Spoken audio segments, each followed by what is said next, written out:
Hello teman-teman, bikin brownies cheese caramel yang lagi viral yuk. Ini dia guys, di tempat kalian namanya apa? Masya Allah, yang ini tuh enak banget. Perpaduan brownies, flak keju, dan lelehan karamelnya itu benar-benar yang nendang banget dan bikin nagih guys. Kalian wajib coba deh. Bahan dan cara membuat.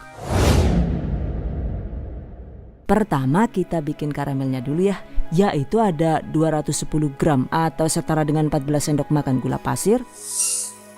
Masak dengan menggunakan api sedang agak kecil sambil sesekali diaduk agar melelehnya itu merata dan tidak gosong.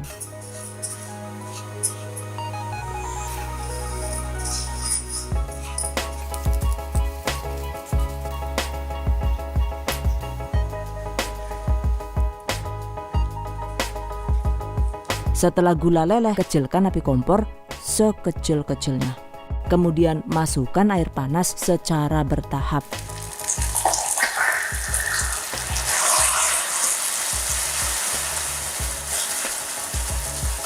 Dan untuk takarannya itu sekitar 60 sampai dengan 100 ml sesuai kebutuhan.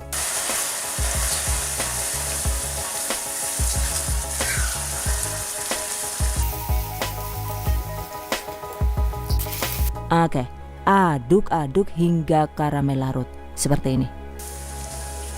Matikan api kompor. Kemudian angkat. Selagi masih hangat, segera tuangkan ke dalam cup dengan volume 120 ml seperti ini. Masukkan cukup sekitar 1 sendok makan, jadi jangan banyak-banyak ya, agar karamelnya itu tidak terlalu luber saat dikukus. Nah, ini dia guys hasilnya, sisihkan. Selanjutnya kita bikin flak kejunya ya, yaitu ada 200 gram keju oles atau bisa diganti dengan cream cheese. 15 gram atau setara dengan 1 sendok makan tepung maizena. 80 gram atau setara dengan 2 sachet susu kental manis, dan jika suka manis, SKM-nya ini bisa ditambah 1 saset lagi ya, sesuai selera. 500 ml atau setara dengan 2 gelas susu UHT full cream. Kocok rata dengan menggunakan whisker hingga adonannya itu halus dan tidak bergerindil guys. Oke, setelah halus, masukkan 4 butir telur. Dan agar tidak amis maka tambahkan ini, yaitu sekitar 1 atau 2 sendok teh pasta vanila. Aduk kembali hingga tercampur rata.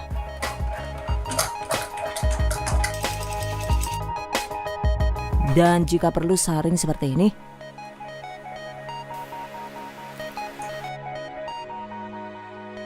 Nah, ini dia guys hasilnya. Berikutnya tuangkan ke dalam cup yang sudah diisi karamel tadi. Tuang sekitar setengah bagian dari tinggi cetakan atau kira-kira itu sekitar 55 gram per 1 cup. By the way nih, 1 resep ini tadi alhamdulillah itu bisa pas banget untuk porsi 17 cup ya. Oke. Setelah dituang flah, selanjutnya kukus dengan menggunakan api sedang agak kecil sekitar 25 menit atau hingga matang. Dan sambil menunggu, berikutnya kita bikin adonan browniesnya ya. Pertama siapkan bahan tepung kering, yaitu ada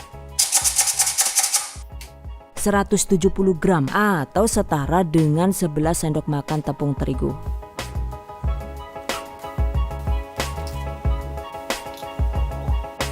50 gram atau setara dengan 5 sendok makan coklat bubuk. Agar lebih lembut, tambahkan juga 30 gram atau sekitar 2 sendok makan tepung maizena. Ayak hingga halus.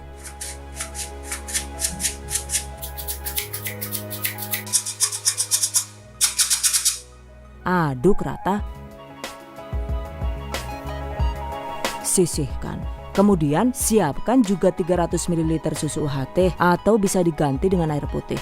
Lalu 80 gram atau setara dengan 2 sachet susu kental manis coklat atau bisa diganti dengan 50 gram coklat batang yang dilelehkan. Aduk hingga rata. Sisihkan.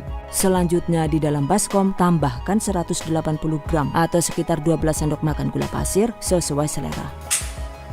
1 butir telur ukuran besar, atau bisa juga menggunakan 2 telur ukuran kecil ya guys, seadanya saja. Mixer sebentar dengan menggunakan kecepatan tinggi asal sampai mengembang, dan gula larut. Durasinya itu sekitar 3 atau 4 menit, atau bisa juga dikocok manual dengan menggunakan whisker.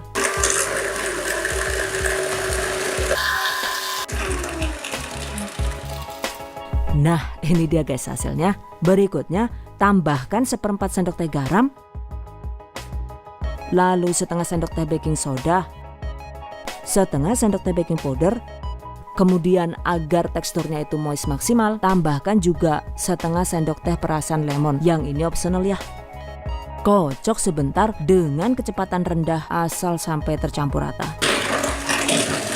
Aduh, hampir kelupaan guys. Tambahkan juga ini, yaitu 1 sendok teh pasta vanila, atau bisa diganti dengan setengah sendok teh vanili bubuk, sesuai selera. Selanjutnya, masukkan campuran tepung kering dan larutan susu yang sudah kita siapkan tadi. Masukkan secara bertahap dan bergantian sambil dikocok dengan menggunakan kecepatan rendah.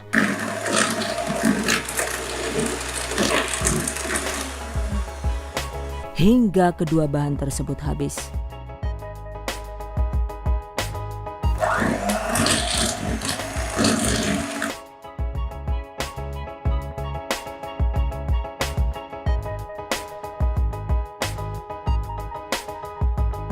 Terakhir tambahkan lemaknya ya, yaitu ada 150 ml minyak goreng sawit. Aduk balik hingga tercampur rata. Pastikan tidak ada minyak yang mengendap atau tertinggal di dasar wadah agar hasil browniesnya itu bisa bagus maksimal.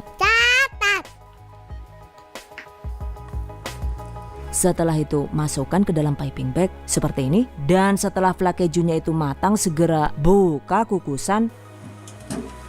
Nah ini dia guys, biarkan hingga flake kejunya itu kempes, kemudian kecilkan api kompor agar tidak rawan panas. Selanjutnya masih tetap di atas kukusan, segera masukkan adonan brownies dengan cara disemprot pelan-pelan seperti ini.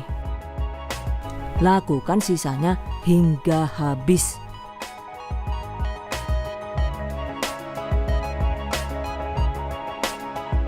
Setelah itu lanjut dikukus kembali dengan menggunakan api sedang agak kecil hingga brownies matang, atau kira-kira itu sekitar 30 menit guys.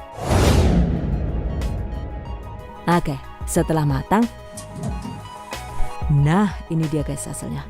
Masya Allah, cantik banget ya. Yakin, waduh melong banget tuh kayak temblek lincung bae lah Yujan. Setelah dingin, hias sesuai selera. Masya Allah. Brownies cheese caramel ini enak banget disajikan dalam kondisi dingin ya. Jadi setelah brownies dikukus dan dingin, sebaiknya segera tutup dan simpan di kulkas minimal 2 jam. Setelah dingin maka sajikan brownies dengan cara ditumplek seperti ini. Tuh beneran deh, yang ini tuh yummy banget. Teksturnya itu nggak kaleng-kaleng, Masya Allah. Dan recommended banget guys untuk dicoba.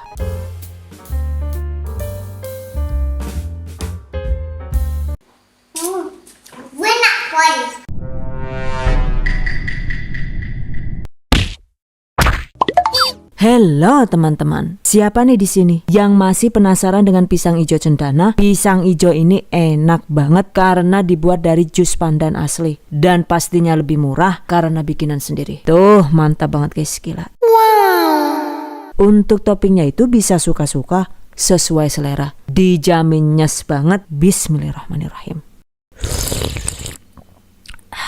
Masya Allah, yang ini tuh creamy banget, seger, dan bikin nagih. Kalian wajib coba deh. Bahan dan cara membuat. Pertama kita bikin bubur sumsumnya dulu ya, yaitu ada 200 ml santan instan kental. Tambahkan air hingga volume totalnya itu jadi 1500 ml. Aduk rata. Kemudian agar nantinya itu tidak rawan basi, maka rebus santan dengan menggunakan api sedang agak kecil.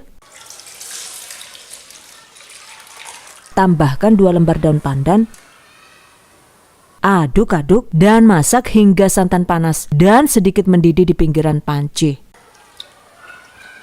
Oke, setelah 10 menit dan santannya itu panas, segera angkat, biarkan hingga agak hangat, kemudian tuangkan ke dalam wadah.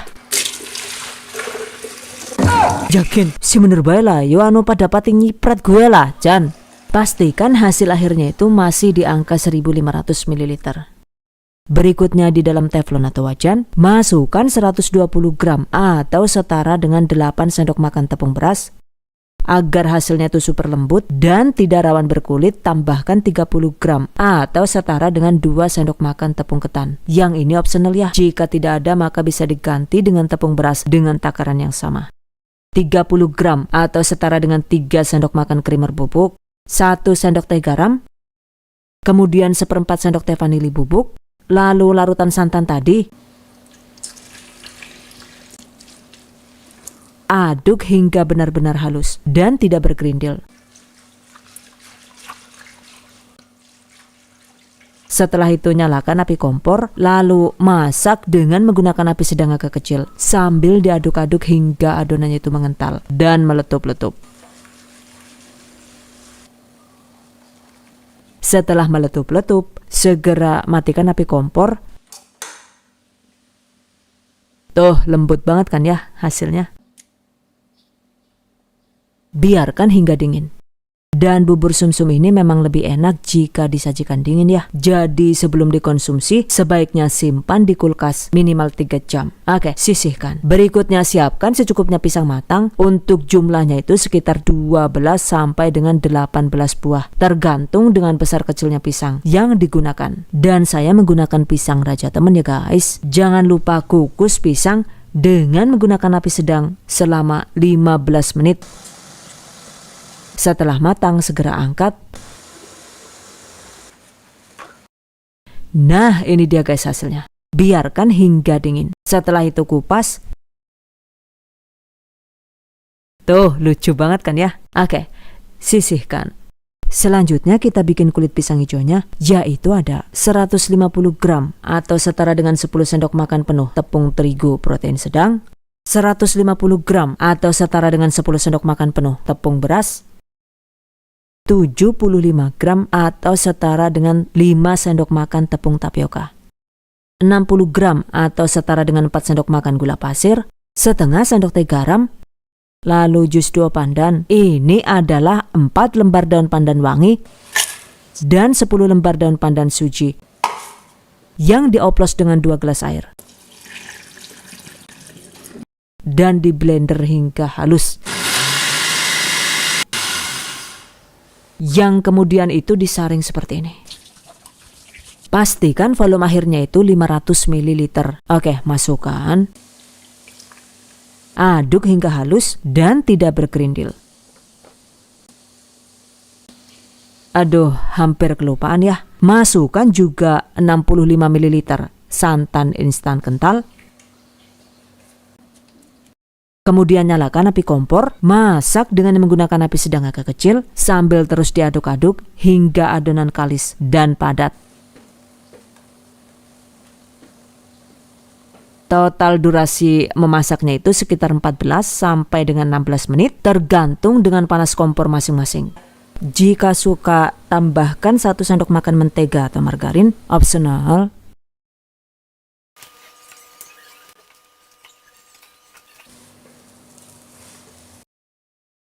Oke, setelah padat segera angkat.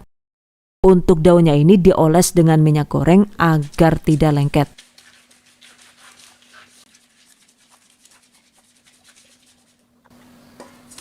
Biarkan hingga agak hangat ya. Selanjutnya, agar adonannya itu halus dan mudah digilas, maka uleni hingga benar-benar lembut seperti ini. Nah, ini dia guys. Berikutnya bagi adonan menjadi 12 bagian, atau jika pisangnya itu kecil-kecil, maka bagi menjadi 16 atau 18 bagian sama besar seperti ini. Berikutnya ambil lembaran plastik sebagai alas dan olesi dengan minyak goreng agar tidak rawan lengket. Kemudian ambil satu bagian adonan, lalu gilas menyesuaikan dengan panjang dan lebar pisang seperti ini.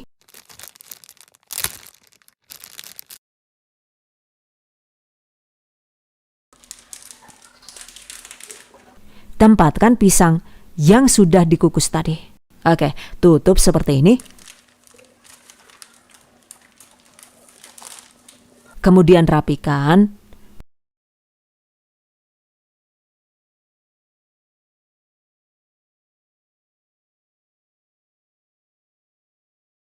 Nah, ini dia guys hasilnya. Lucu banget seperti pisang beneran ya. Oke, bungkus sisanya hingga habis.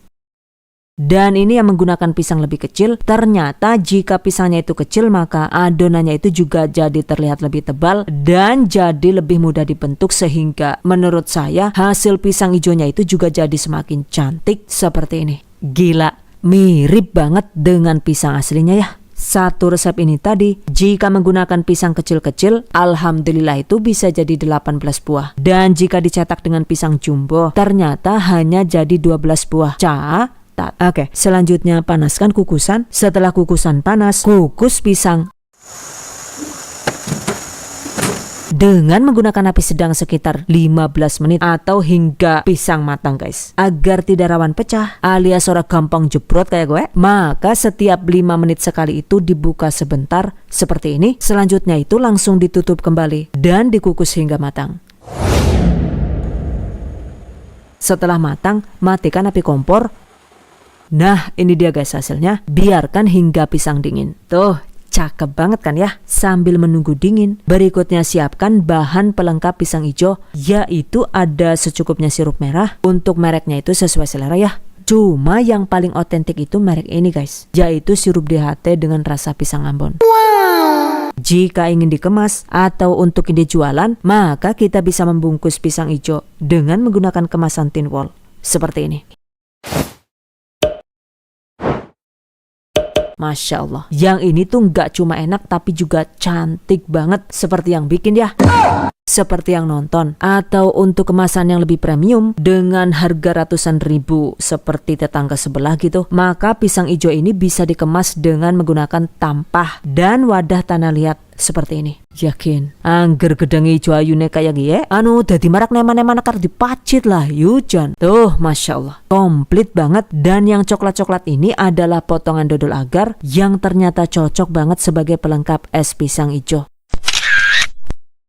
10/10 berapa nilainya? 10/10. Nenek.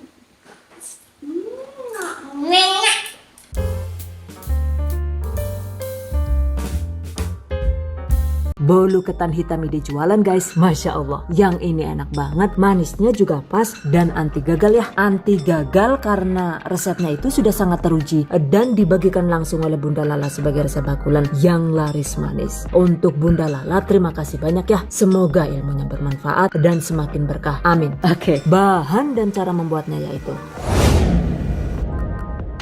pertama, siapkan loyang tulban dengan diameter 22 cm seperti ini. Kemudian buat olesan Carlo seperti ini.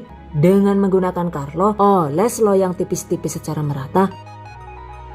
Sisihkan. Panaskan juga kelakat atau kukusan. Dan sambil menunggu kukusan panas, siapkan bahan bolu ketannya, yaitu ada 250 gram tepung ketan hitam. Dan saya menggunakan tepung ketan hitam merek ini guys.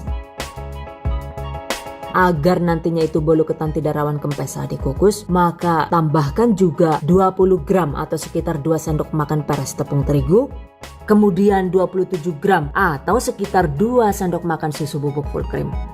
Aduk rata, sisihkan. Selanjutnya di dalam wadah terpisah, masukkan 6 butir telur. Untuk telurnya ini bisa menggunakan telur bebek atau telur ayam sesuai selera. Oke, masukkan.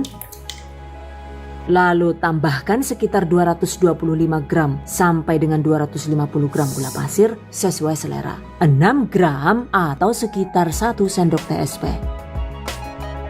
Mixer dengan menggunakan kecepatan tinggi hingga adonan telurnya itu mengembang dan berjejak.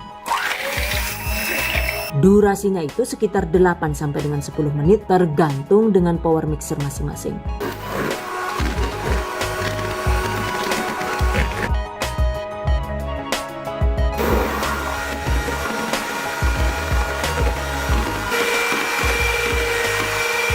Nah, setelah 8 menit di mixer, adonannya itu sudah terlihat mengkilat dan berjejak begini. Segera matikan mixer.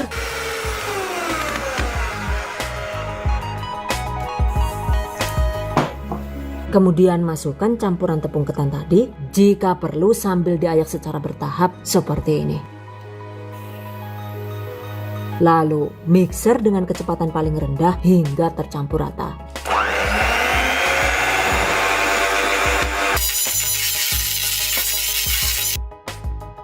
Masukkan sisa campuran tepung ketan hingga habis.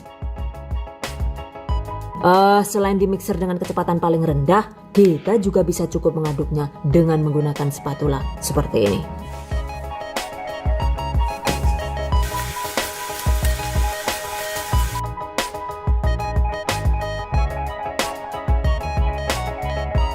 Oke guys, tambahkan juga setengah sendok teh baking soda, yang ini optional alias bisa dilewatkan guys. Kemudian aduk balik hingga adonan halus dan tidak berkerindil.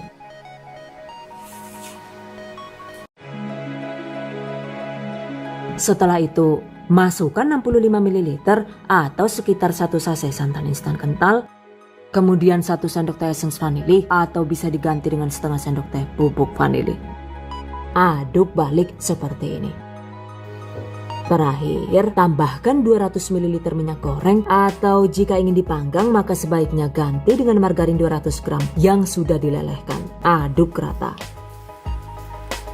Pastikan tidak ada minyak yang mengendap di dasar adonan agar bolunya itu tidak rawan bantat guys. Oke, berikutnya tuangkan ke dalam loyang yang sudah disiapkan tadi. By the way, untuk adonannya ini memang lumayan encer ya, but it's okay. Karena justru ini yang membuat tekstur bolu ketannya itu menjadi moist dan lembut. Dan agar tidak ada udara yang terjebak, jangan lupa ketukkan loyang seperti ini. Nah, jika kukusan sudah benar-benar panas dan mendidih, segera masukkan ke dalam kukusan. Kukus dengan menggunakan api sedang selama 40 menit atau hingga bolu matang. 40 menit kemudian, nah ini dia guys. Hasilnya itu lumayan montok dan cantik banget ya. Jangan lupa tes tusuk seperti ini. Jika sudah tidak lengket begini, artinya bolu ketan sudah matang. Oke, segera angkat. Setelah agak dingin, segera balik bolu ketan. Dan tempatkan di dalam mika bulat ukuran 22 cm seperti ini.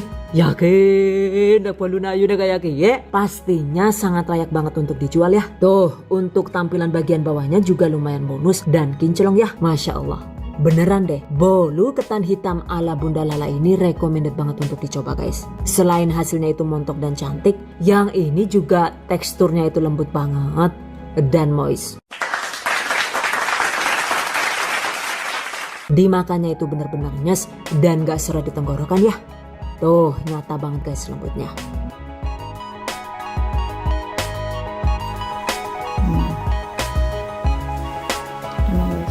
Satu resep ini insya Allah itu bisa menghasilkan sekitar 32 potong bolu ketan. Dan agar tetap moist, sebaiknya bungkus bolu ketan dengan menggunakan plastik cake seperti ini guys. Masya Allah.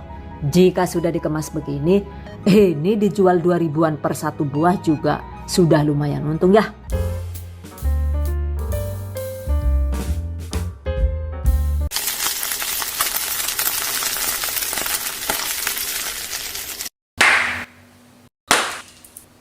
Kali ini saya akan membuat sandal jepit crispy yang bisa kriuk hingga 6 jam.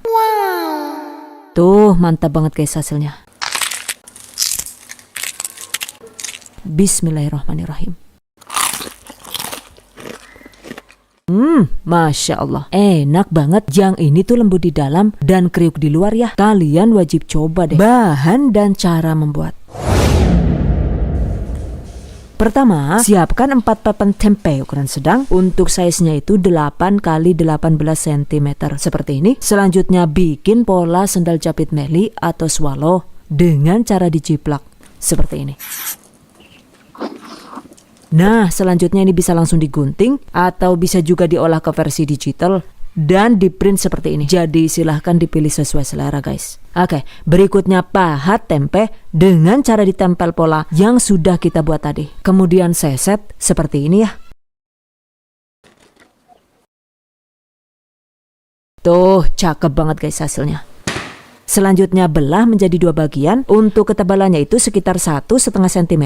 Jadi pastikan jangan terlalu tipis ya. Oke, ini dia guys hasilnya. Sisihkan. Jangan lupa siapkan 4 buah sosis dan saya menggunakan sosis ukuran panjang seperti ini agar sosisnya itu lentur dan ora gampang tugel kayak gue. Maka sebelumnya itu sudah direbus sebentar sekitar 1 menit atau hingga sosisnya itu lentur seperti ini. Selanjutnya setelah sosis dingin, segera belah sosis menjadi 2 bagian.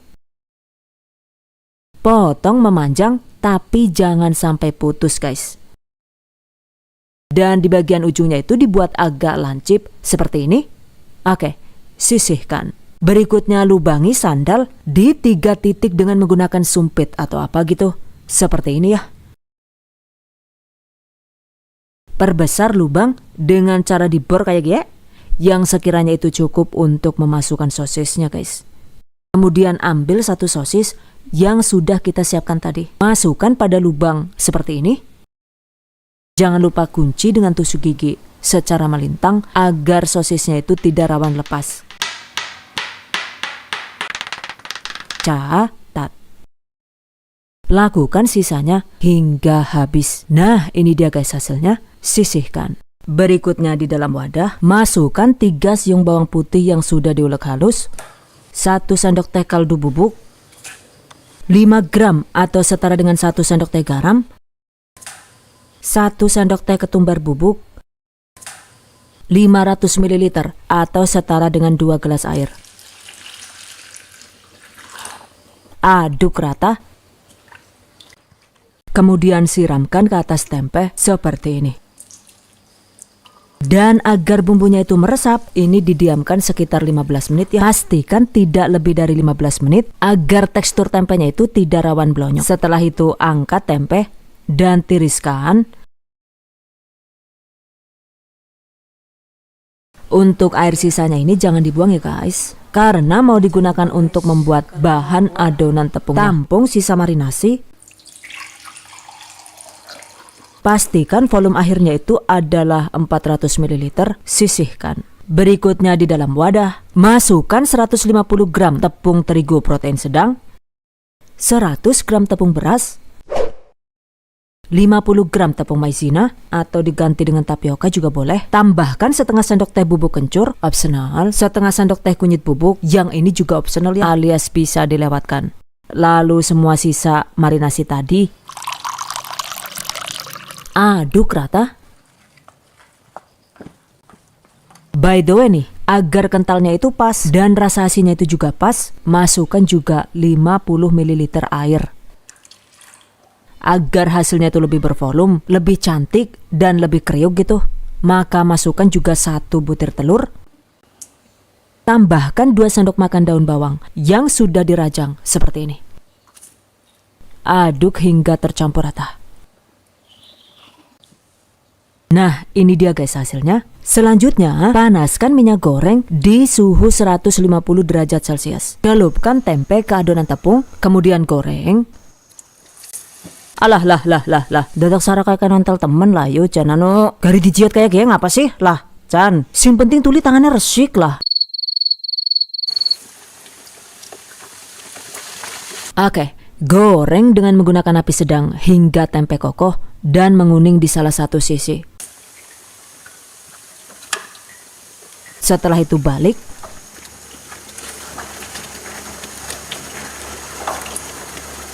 Goreng hingga tempe matang di kedua sisi ya.